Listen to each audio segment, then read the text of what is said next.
He lifted me out of the pit of despair, out of the mud and the mire. He set my feet on solid ground and steadied me as I walked along. I always had a question inside of me, which was, why am I the way I am? I was quite a shy, frightened, nervous, anxious little boy. I didn't feel like I really fitted in. And so I'd go to school and I'd have anxiety about, did I know enough? Was I good enough? I didn't know what other children knew, and it just played into this thing about everyone was better than me and I was the underdog. This idea of God, this concept of relationship, was never something that was known to me.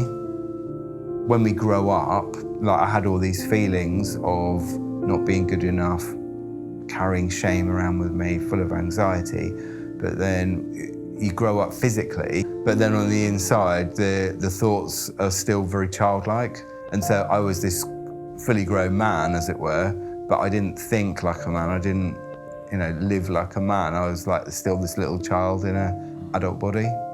But then I think what happened was that having the freedoms of not living at home, not being under sort of the controls, I think there's something inside of me just started going a bit wild. I just became a bit of a loose cannon, and in 1997, things came tumbling down on top of me. My preference for life in that time was more about parties, drugs. It sort of is one of those things that it promises everything, but then it delivers nothing. And then come Monday morning, I'd feel awful, and then I would just look forward to the weekend again, and the cycle began.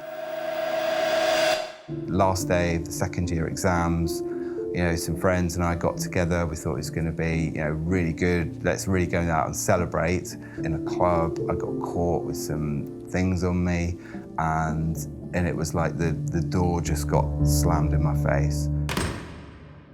I had a prison sentence hanging over my head, a year-long process of having to go to court, of fearing prison, of fearing the unknown. If I already had enough walls around me, I then built up even more walls around me.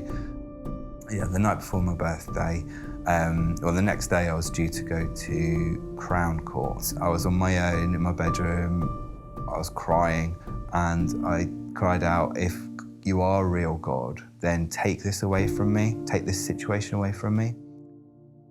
It was strange because what happened was the barrister came up to me and said, Crown Prosecution Service are dropping all the charges against you. I'd prayed, I'd asked God to take something away. That is exactly what had happened, but I couldn't reconcile the two in my mind.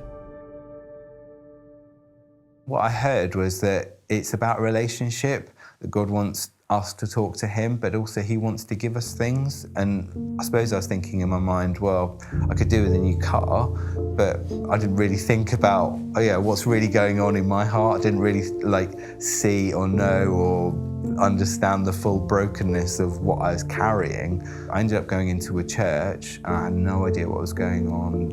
These young people there were acting out the day of Pentecost, which is the day the Holy Spirit came on the believers in Jerusalem. And I was saying, well, who's the Holy Spirit and what's Pentecost? And I was asking all these questions, and in that moment, this power came upon me.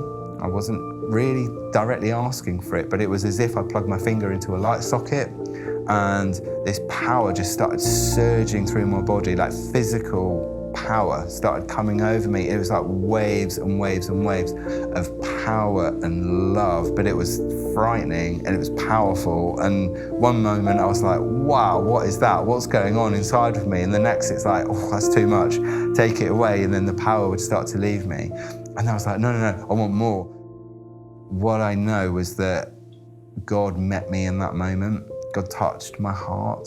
I went to bed that night having been touched by a living God, and there was something inside of me that changed drastically.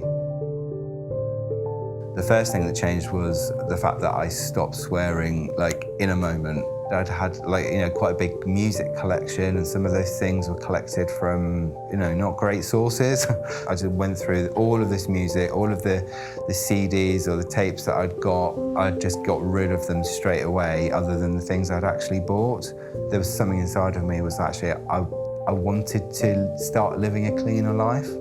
Another thing that happened straight away was that actually I'd started communicating more with other people at work. So there's something of trust that I didn't have before that I was starting to learn. God revealed to me there's some abuse from my background when I was quite young, and that was the root of where shame came from, where anxiety came from, where I'd really shut down emotionally, and God had to wait until I was in a relationship with him and when I was ready to really hear that kind of information. Although I was asking the question, why am I the way I am, being told that why is then actually there's a bigger responsibility, and I know that God waited all that time to tell me that information, because he then put in people around me who were then going to support me. And there was like this big ball of spaghetti or something in how I felt,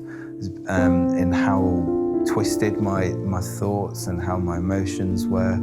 And just over the years, I was just able to start unseparating those things and then making the right connections. I can use my voice in a way that I've never done before, because there's a freedom inside of me that I'm called to go and lead other people. So I can really relate to the story of Gideon, because this was a guy who went from being the lowest of the low through to raising up this army of 300 guys to then defeat a significant size army. There was something that said, oh, I really identify with him, because I also felt the lowest of the low, and I felt like I wasn't good enough. But yet, God's taken me on this journey of transformation, and He's called me out. He's given me the love that I was looking for. He's given me the healing that I needed, and now that He's called me on purpose. But then He's also called me for a purpose, and I think this is then the other side of why God's healed me. Is because there's a whole load of other people who also need healing. There's a group of people out there that God's called me to go and help and go and support and go and also allow them to go and receive the healing and the transformation that they need. So the thing goes on, that God's work carries on. He came and found me, and He did what He needed to do to come and pull me out.